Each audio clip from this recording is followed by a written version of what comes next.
How do we respond to what the world brings to our doorstep?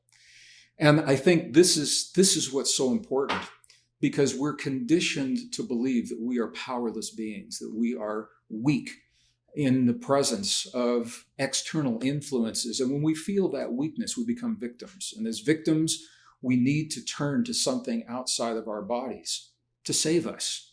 What the new science, the best science of the modern world, is showing reflects the wisdom of our most ancient and cherished spiritual traditions, the traditions of the indigenous people that I've had the opportunity to spend so much time with, the words that help us to change the way we feel about ourselves in the presence of whatever the world is showing us out there. The words that literally shift our perceptions. And what you're going to see is that the words are much more than simply vibrations that we make to express ourselves. There's a chemical component. There's an emotional component. There's a psychological component. Certainly there's a spiritual component. So there is a place where science and spirituality, ancient wisdom, and everyday life come together in a really beautiful way. And that's what the wisdom codes are really all about.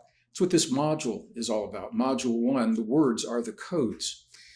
What we're beginning to understand is that when we speak a word, it sets into motion an entire process that we are so accustomed to experiencing, and we're so masterful at doing, we seldom give it another thought. So modern science tells us that the average person in their mind speaks between 60,000 and 80,000 words every day of our lives. Sometimes the words are a lot of the same. There's a lot of repetition.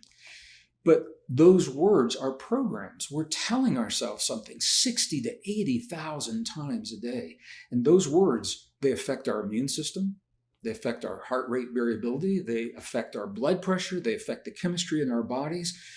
But they even go beyond that. The words have the power to actually upregulate and downregulate the genes of our DNA that create the template, that form the very template for the essence of our being, just from a word. Wow. When you really think about it, words are very, very important, whether we speak them or whether we think them.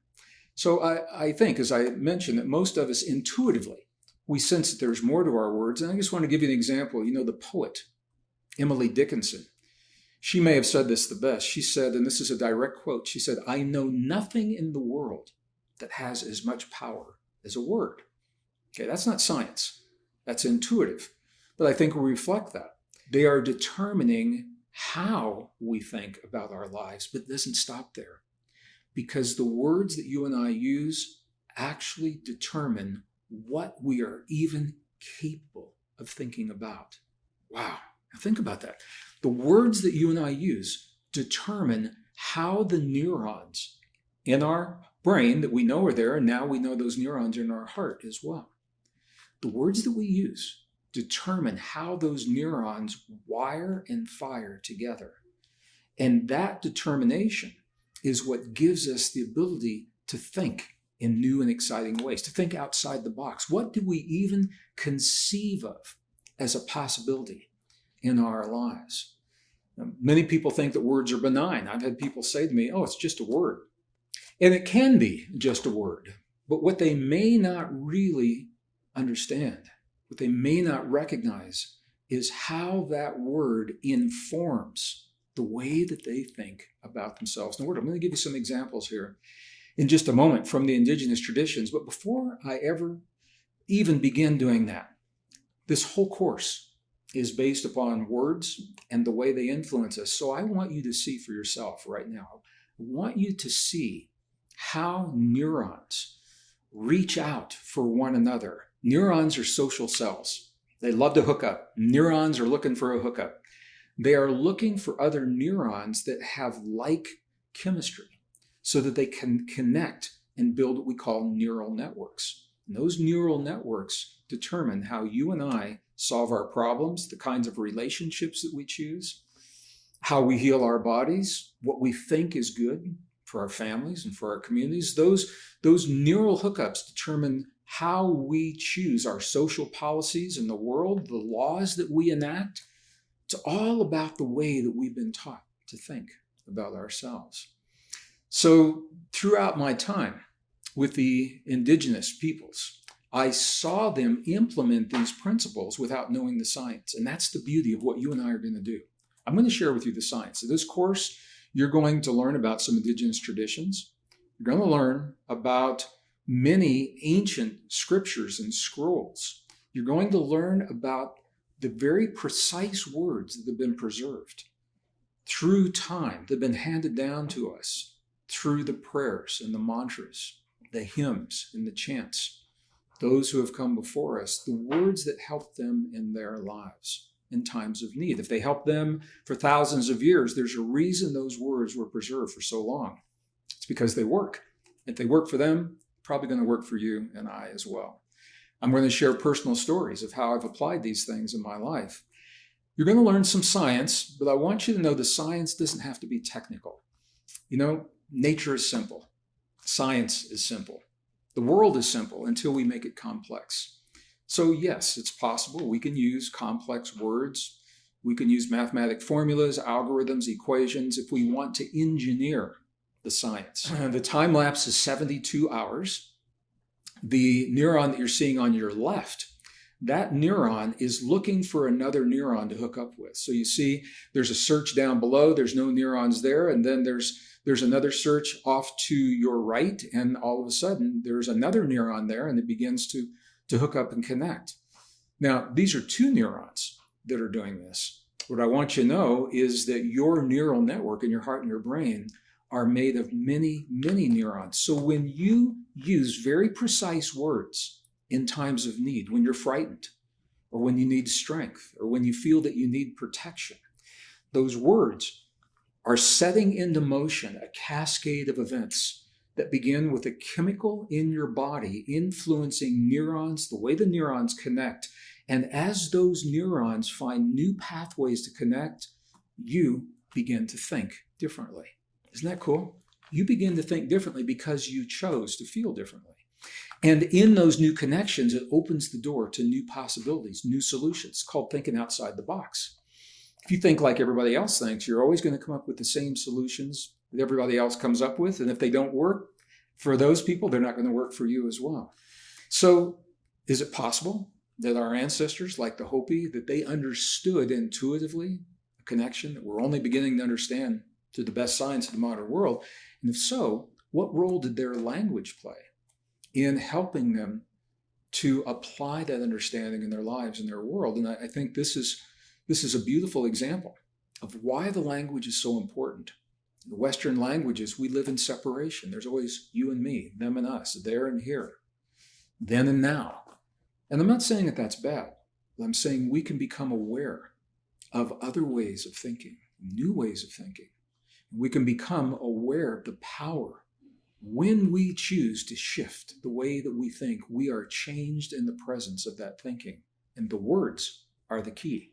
The words are the key to do this. So from the Hopi perspective, we are shown the power of becoming aware, becoming conscious of the words that we choose when we express to the world around us what we're feeling in the world within us. And when we share that with other people, when we write this for our children, and how we invite our children to connect with the world as well. And I've selected very specific patterns of words. And these are the words that we call the mantras, the chants.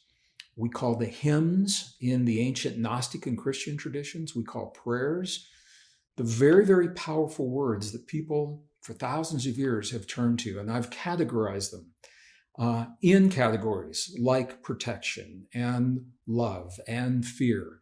And this is what we're going to do in this course. We're going to go through each category individually. But even more than that, what I've found is, in addition to saying the words, that there's a state of being that our ancestors learned to put themselves into so that the words would be even more potent, even more effective, and have greater influence in their lives. And I'm going to share that technique with you as well. So each module, each of the 9 modules, we're going to learn a word code, and then we will immerse ourselves in a physiological space that optimizes that word pattern in our bodies so it is the most effective when you need it the most. So I hope that you're as excited about this as I am. This is going to bring us to a close of this first module, module number 1. With the completion of this module, my goal was that you would have an understanding of why we're doing what we're doing. We could have just jumped in and started talking about the words.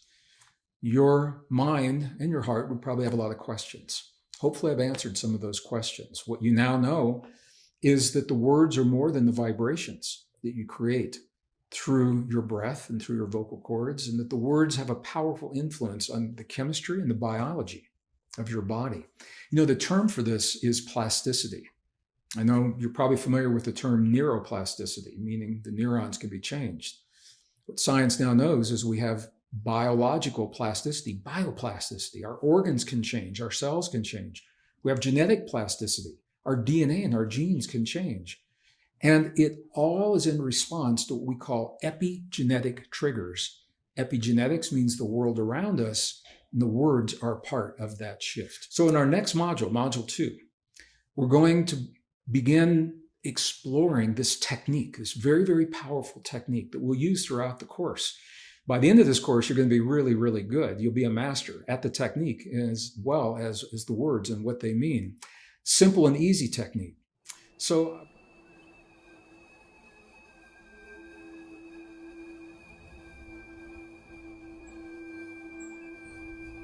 he was an explorer. He was a searcher. He was a mystic. He was always looking beyond the obvious. He was looking for the deeper explanation of what's happening in the world and what's happening in life. In the 19th century is when he lived, and he began a journey exploring the world for a mystical monastery that many people had heard of, that no one had ever discovered. Well, he found the monastery, and he also found the reason why no one has discovered it and come back to tell about it, because the way the monastery was kept secret is those who were fortunate enough to find it were never allowed to leave. Once they found that monastery, they were invited to stay there for the rest of their lives, to dedicate their lives to the service and to the practice of the secrets that were conveyed in the monastery. So obviously, Gurdjieff was allowed to leave at a point later in his life so that he could account for what it was that happened, or recount what happened through his notes and his memoirs. It's a very, very powerful movie. It is a movie about what is called the Sarmang Brotherhood. This is a mysterious brotherhood hidden in the mountains of Eastern Asia. And he never tells the exact location of this monastery. I know that there are other monasteries as well that have similar wisdom in the Andes, the unexplored portions of the Andes in southern Peru, near the Peruvian-Bolivian border. So it is a brotherhood that has preserved the mystical secrets of human mastery.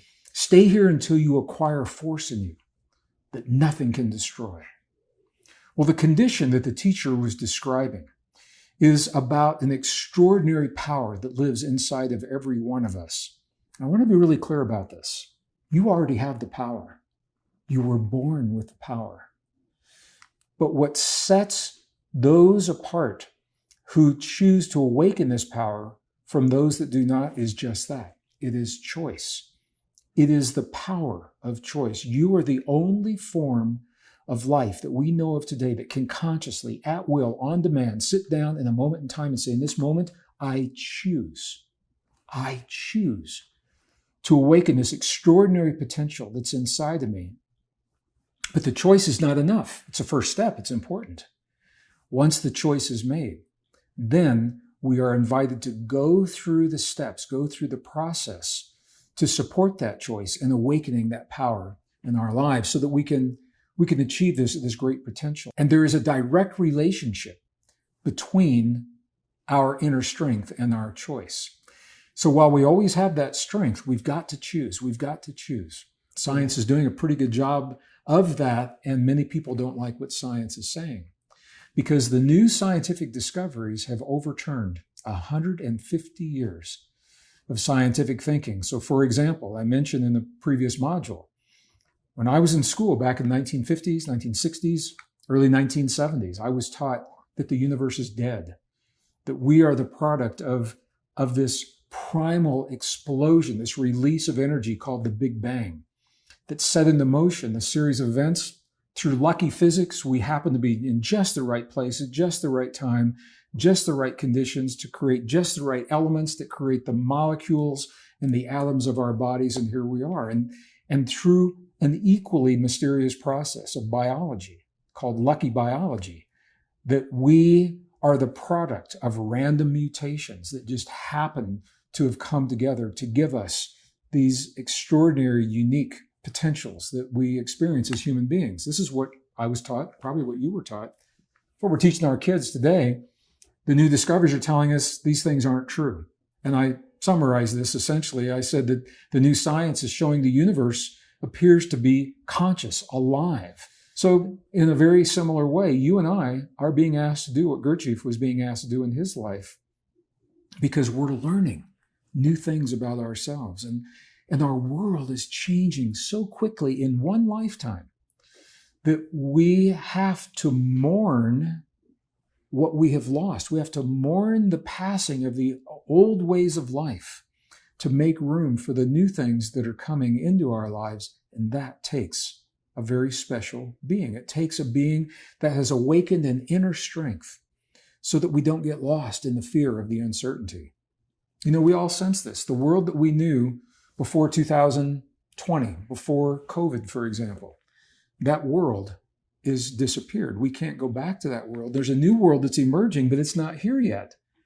And we're being asked to live our lives and to have jobs and careers and families and relationships and find happiness in the uncertainty of where this world is going without getting lost in the fear. Inner strength is the key to do that. That's what we're going to do right now. You know, our ancestors, in many ways, they had to do something very similar, not just Gurdjieff and his journey, but our indigenous ancestors. 400 years ago, the great wisdom keepers of the American desert Southwest, near where I live, for example, they had to find an inner strength. The ancient Navajo, their world was changing in ways very similar to the changes we see today. They had climate change. We can see that through the ancient records, through the tree rings. We can see there was a tremendous drought. The rains didn't come. The food didn't grow. They were starving. It was hot. They had to deal with the social consequences. They had to deal with war from other communities that wanted what they had. 400 years ago, the Navajo of the American desert Southwest that called themselves the Diné people. It's the Westerners that called them the Navajo. They had to find a way to transform this inner pain to survive the conditions of their outer world. And to do that, they had to find emotional anchors within themselves, core beliefs that gave them the strength to do that. So they could survive the suffering of the droughts and the heat and the lack of food and the social unrest. So in a very real sense, the scenery's changed. 400 years later, we're dealing with a lot of the same issues. The wisdom code I'm going to share with you is a particular wisdom code for strength, and it comes directly from the Navajo traditions. It is a prayer, and I'm sharing with you an abbreviated version of the prayer so that it can be used quickly. The extended version is very lengthy. You will see it in the book if you're interested in the extended version. So this is an informal version of what the Navajo call the beauty prayer. The Navajo perceived beauty as much more than an aesthetic. It was something more than saying, oh, you know, the sunset is beautiful. To the ancient Navajo, beauty was literally a force of nature. Now, our physicists today acknowledge 4 fundamental forces of nature. You're probably familiar with them. Gravity is a force of nature. The electromagnetic force is a force of nature. The strong nuclear force, the weak nuclear force are also forces of nature. And scientists, physicists acknowledge those 4 forces, and the Navajo do as well. They say there's always been a 5th force, and it is the force of beauty. Now, I'm going to invite you to think about this. This is such a different way to think about beauty as literally a physical force that changes the world and changes our bodies. And this is just what they say. So I'm particularly drawn to this prayer because beauty has always been a powerful force in my life. I'll just share with you on a very personal level. I think many of you know I'm a scientist, degreed earth scientist with a strong background in the life sciences and math, physics, computer science. I worked as a scientist in the universities. I worked as a scientist in the corporations. And when I left the corporations in 1990 to begin writing full time, I had to make a choice. I said, do I want to live in a place that's convenient, which I've done all of my life in a big city, where I wake up in the morning and I'm surrounded by those conveniences, or do I want to live in a place that's beautiful? I want to say to you, you are changed in the presence of the beauty. Now you know why, because we've had the modules that help us to know why. When you change the way you feel, remember, for every feeling, every emotion, there's a chemical that your body's producing. When you perceive that beauty, you begin generating beauty chemistry in your body. And that's very different than hate chemistry. It's very different than fear chemistry. And this is where we find our inner strength. When we choose to create these chemicals in our bodies, when we choose to create this power of beauty that gives us an inner strength, and that strength is very, very perceptible from others around you. When you find this strength and you walk into a room, people may not know why, but they know there's something about you that inspires them. They may be drawn to it because they want it for themselves.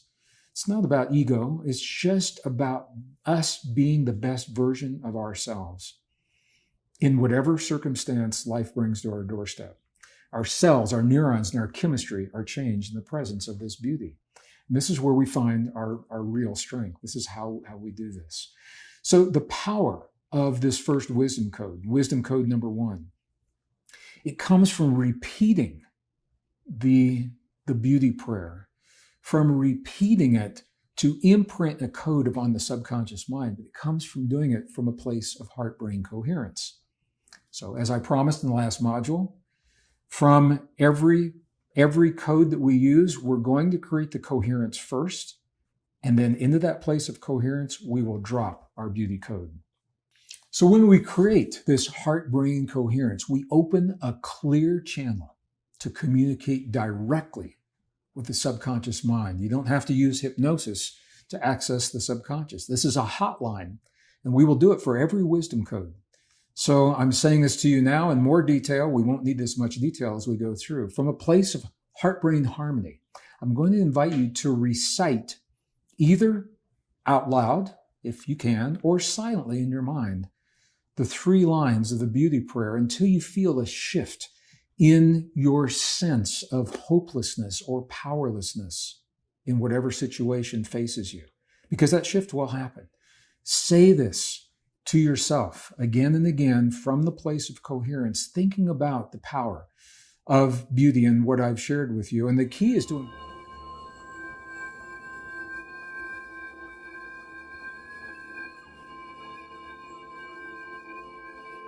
The Hebrew Torah is the first 5 books of the Christian Old Testament. So Genesis, Exodus, Leviticus, Numbers, Deuteronomy, the Torah are the first 5 books, and then the Christian Old Testament continues from there. So there are 39 books in total in this Old Testament. Now, what's really interesting is for the first 18 books before the book of Psalms and the 20 books that come after the book of Psalms, all of those books before and after, there's a common theme in all of them, in that they are instructions from God to the people of the earth in terms of how to conduct our lives and how to pray and the things to do.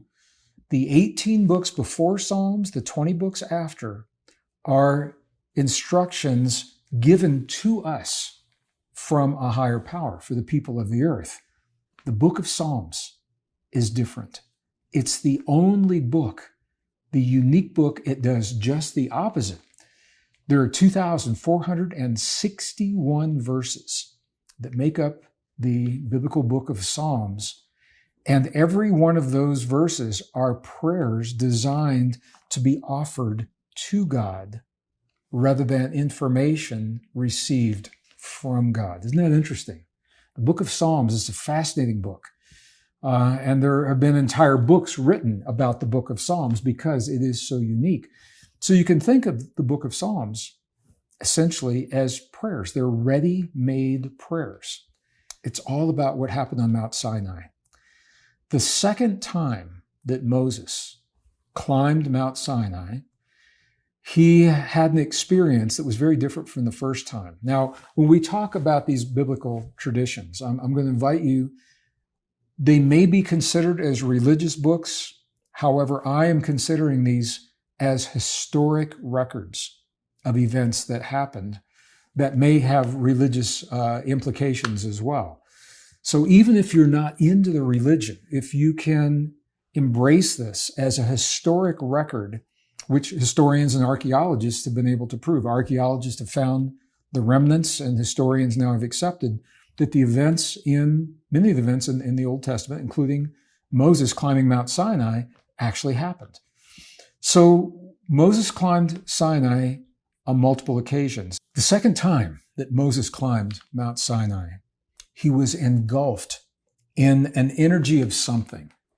Now, the biblical texts say it looked like a smoke that engulfed him, and it prevented the people at the bottom of the mountain from being able to see Moses. They couldn't see what was happening to him, prevented him from looking outside of that cloud for a frame of reference to feel supported. If you could read it one more time. He that dwelleth in the secret place of the Most High shall abide under the shadow of the Almighty. I will say of the Lord, He is my refuge and my fortress, my God, in Him will I trust. In those lines, although it may not be outwardly obvious, attributes of God's power are identified through different names. Let me share with you those names, and let's go through and see what each one means individually. The first is Most High. When you see the secret place of the Most High, He that dwelleth in the secret place of the Most High, that means He that identifies with this name of God. Most High is the first secret name of God. Shall abide under the shadow of the Almighty. The Almighty is a different facet of God's power, and it is a second coded name. I will say of the Lord, He is my refuge, my fortress. Lord is one of the coded names of God. It's a little more obvious. And the last one, my God, with a capital G, my God, in Him will I trust. These are the four coded names. We are being given the deeper insight into what God Most High is. God Most High, creator of heaven and earth. God Most High, who delivered your enemies into your hand. All right? The second coded name, Almighty. Typically translated from Aramaic, once again, as Shaddai. Shaddai is the way that this is pronounced, and it literally means Almighty, or El Shaddai, meaning God Almighty. So this is a different facet of God. It's one of the 7 names of God that have been substituted over 6,800 times in the Hebrew Torah. Some of you may be aware of this. In the original Hebrew Torah, if you go back over 2,500 years, the Torah, the first 5 books of the Old Testament, it's one of the most stable of the religious documents in history. When we look at the Torah as it was written 2,500 years ago, and we look at the Torah as it is today, there are only about 23 words that have changed in some form or another, making this a very stable text. And this is why when the rabbis, maybe you've seen this in some of the television documentaries, when the rabbis are creating a new Torah scroll by hand, you often see them, they're in the library and they're kind of hunched over with a quill pen, and they are creating very intentionally every letter, because they say if one letter is misrepresented, that letter can change the history. The 6 other names, just in case you're interested, is Aya, which means I will be, Zavat, which means host, Elohim, which means gods, El means God, and Eloah also means God. So these are the words that have been replaced. I don't want to digress too much, but I want to be complete on what I'm saying to you.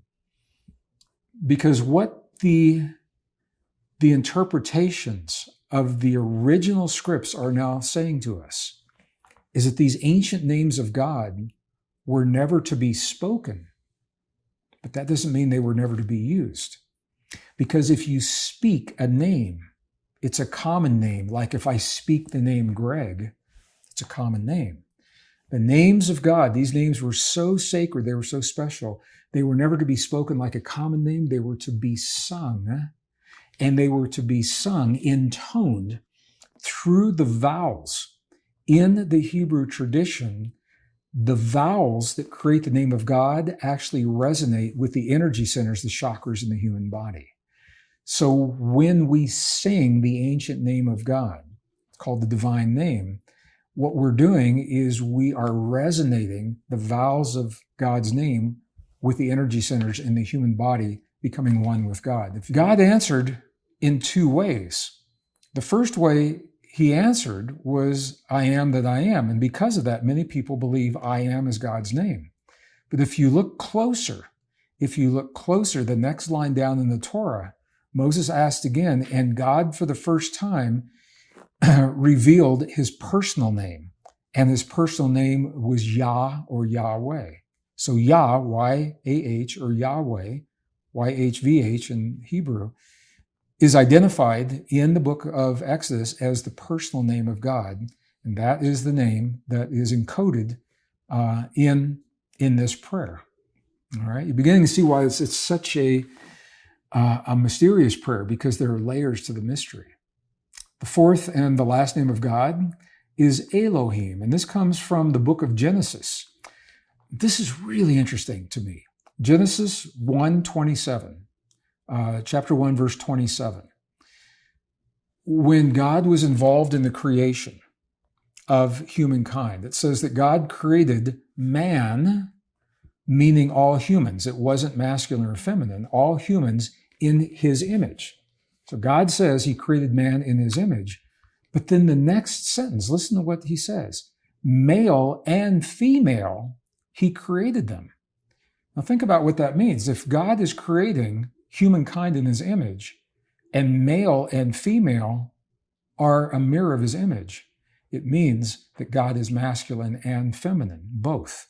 It's very, very different than what we're typically taught. It means that God is dual rather than singular. And what that shows is the all-inclusive power. It shows that this power is so inclusive and so universal, singular as well as plural. And this adds to the power of the soldier's prayer, the 91st Psalm. In World War II, which was in some respects a very personal battle where soldiers were still fighting hand-to-hand on the battlefields, hand-to-hand combat. The night before, there are many stories of where the commanding officers would bring the soldiers together in camaraderie to support one another. And one of the things they would do was to say, memorize this prayer. And they would, and go into battle the next day, feeling this sense of protection. And their thinking was, if it worked for Moses, it's going to work for us. And it did in many, many cases. Entire books and movies have been written about this. So this hopefully helps you to understand a little bit why the 91st Psalm, of all the Psalms, why Psalm 91 is such a powerful prayer. So I've given you some insight into the layers and the names of God. How do we use this in our lives? Let's do it. Let's do what we have done with these other prayers. I'm going to invite you once again to create the heart-brain harmony that we now are becoming very accustomed to doing. And into the heart-brain harmony, I will recite out loud the 91st Psalm, and I'll invite you, either out loud or in your mind, in the silence of your mind, to do the same thing. Just as it is with the other wisdom codes, the power of this wisdom code comes from repeating it more than one time in the affirmative to imprint this code on the subconscious mind. And the way we access our subconscious mind, once again, is through creating the heart-brain harmony. Remember, heart-brain harmony is a hotline. It's direct access into the subconscious. So when we create that heart-brain harmony, once again, we open a clear channel to communicate directly with the subconscious mind. So either silently or out loud, as we've done before, I'm going to invite you to follow me. I will read the 91st Psalm, the prayer of protection, Moses' prayer, the soldier's prayer. I'll read out loud to you, sentence by sentence, and either out loud or to yourself, then you can repeat this. And we'll do it 3 times. And again, the key is to embrace this with an awareness, the breath, and the feeling coming from the heart, as if it is coming from the heart rather than the mind.